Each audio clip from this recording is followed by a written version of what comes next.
सब कुछ ठीक रहा तो दिवालिया हो चुकी जयप्रकाश एसोसिएट्स को अडानी ग्रुप खरीद लेगा। खबर है कि जेपी एसोसिएट्स को कर्ज देने वाले बैंकों और दूसरे वित्तीय संस्थानों ने सर्वसम्मति से अडानी इंटरप्राइजेस के प्रस्ताव में पक्ष दिया है, वोट दिया है। अभी तक अनिल अग्रवाल का वेदांता ग्रुप इस दौड़ में सबसे आगे था। वेदांता ग्रुप ने इस इंफ्रास्ट्रक्चर कंपनी के लिए बोली लगाई थी। यह फैसला सितंबर में हुई ई ऑक्शन के बाद आया है। वेदांता ने जेपी एसोसिएट्स के लिए 17,000 करोड़ रुपए की बोली लगाई थी।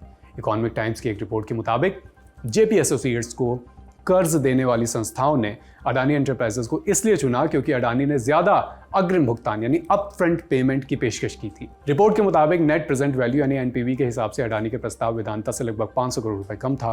हालांकि अडानी ने कितनी बोली लगाई ये अभी सार्वजनिक नहीं किया गया है। JP associates cement, power, engineering और रियल एस्टेट जैसे क्षेत्रों में कारोबार करती है। इस कंपनी पर कुल बकाया कर्ज 55,000 करोड़ रुपए है। इस महीने की शुरुआत में जयप्रकाश एसोसिएट्स के प्रमोटर मनोज गौड़ ने कंपनी को दिवालिया प्रक्रिया से बाहर निकालने के लिए 18,000 करोड़ रुपए का सेटलमेंट प्लान पेश किया था। यानी वो खुद कंपनी को बचाने के लिए पैसा देने की पेशकश कर रहे थे। लेकिन कर्जदाताओं को लगा कि मनोज गौड़ यह रकम देने के लिए ज़रूरी फाइनेंशियल सपोर्ट का सबूत नहीं दिखा पाए, इसलिए उन्होंने इस प्रस्ताव को भरोसेमंद नहीं माना। यहाँ ये भी जानना जरूरी है कि 13 नवंबर को ईडी यानी प्रवर्तन निदेशालय ने गौड़ को हजारों घर खरीदारों से जुटाए गए पैसे से जुड़े करीब 14,600 करोड़ रुपए के कथित घोटाले के सिलसिले में गिरफ्तार किया। लेकिन अगर जेपी एसोसिएट्स अडानी की झोली में जाता है तो इससे अडानी ग्रुप को क्या फायदा हो सकता है, ये भी जानना चाहिए। एक्सपर्ट से समझते हैं। देखिए, अडानी ग्रुप सीमेंट में अभी काफी बड़ा प्लेयर है। अगर उनको जेपी एसोसिएट का प्लांट मिलता है तो कहीं ना कहीं तो देखिए बहुत सस्ते भाव पे उनको अच्छी कैपेसिटी मिलेगी, उनका जो ज्योग्राफिकल रीच भी बढ़ेगा।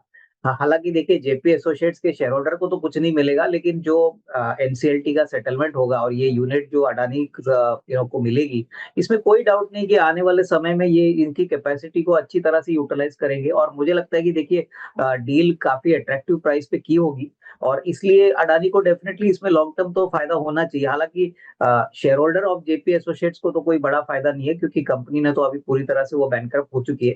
तो जो भी फायदा है वो मेरे ख्याल से जो लेंडर्स है, जो क्रेडिटर्स है, उनको मिलेगा। जो भी पैसा अडानी इस सीमेंट प्लांट का पैसा देगा, उनके जो कर्जे हैं, उनके जो आउटस्टैंडिंग है, वो भरने में मदद होगी। मेरा नाम विकास वर्मा है।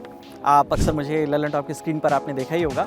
अब वक्त हो चला है स्क्रीन के उस पार मिलने का। तो 21, 22 और 23 नवंबर 3 दिन खूब मौज आने वाली है। क्यों? क्योंकि यहाँ पर सिनेमा, साहित्य और सोशल मीडिया के महारथियों से आपको मिलने का मौका मिलेगा। साथ ही आपको हमारी पूरी टीम भी मिलेगी। तो इस 3 दिन के अड्डे में आने के लिए आपको क्या करना है? टिकट बुक कर लेना है 3 दिन का। वैसे तो 999 का है। आप लल्लन टॉप के दर्शक हैं तो आपके लिए LT200 कोड लगाइए, 799 का ये टिकट पड़ेगा। तो मिलते हैं लल्लन टॉप अड्डे में। चलिए, बाय बाय।